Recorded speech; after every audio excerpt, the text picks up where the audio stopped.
Child safety advocate here, bringing some news to my infant moms and caretakers. Listen up. We have some good or bad news depending on how you want to take it. The FDA is saying discontinue the use of all head positioners. They're causing SIDS.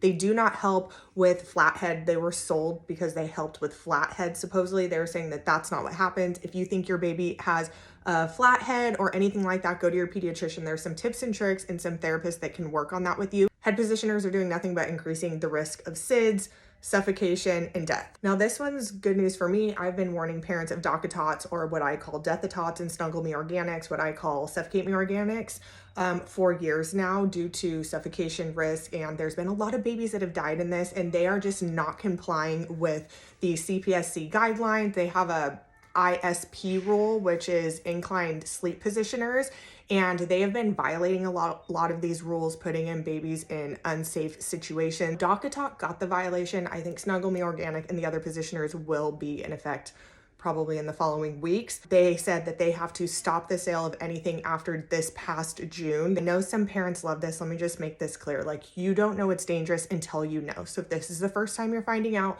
don't feel any guilt. Just get rid of the products. You could use and pack and play. They are perfectly safe for infants to play in, sleep in the room, in the living room, while you're doing the dishes, getting ready. Pack and plays are great. Go pick one up, use that instead. I don't think that this comment is survivor's bias at all, as it is parental misuse. So let's get into it, specifically why the Tot situation is so dangerous. So if we look at the history, the Tot was marketed as an in-bed co-sleeper, and we started seeing tons of deaths associated with babies falling asleep in the Tot. So there was 73 in 2019 in Tot type situations, 12 of which were directly related to the Tot. I believe there was another 22 last year. Someone asked for the statistics. So those are the statistics that we know to this day. So because of that, they didn't want to be taken off the shelf. So they said, we're going to put this tiny little warning label on here that says, do not let your baby sleep in here, supervised or unsupervised. That is unsafe. It is for docking only. So they said, hey, in order to not get sued when another baby dies, because they keep on dying, let's just have this tiny little bit of writing and hopes for the best.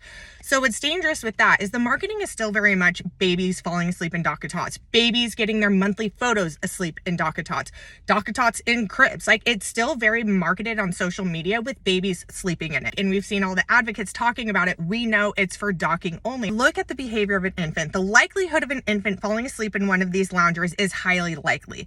The likelihood of the parent misusing it is also highly likely. And that is not on the parent. That's called us being human. If we turn around, our baby's been sleeping in there for 5 minutes while we've been doing the dishes. And the situation is that rebreathing, where the baby puts their face to the side and rebreathes into the Tot, or a boppy lounger, for instance, where then they could have positional asphyxiation. And I had a boppy lounger. That looks very similar to sleeping. So these babies just fade off right in front of their parents who are just doing the dishes or their hair while they kind of fell asleep.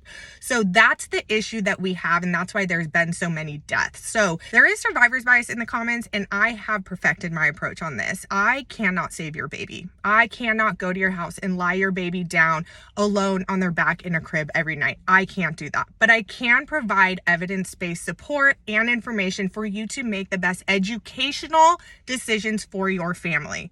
And I have to put my hands up after that. So I hope that clears some things up, and I think it's a great conversation to have.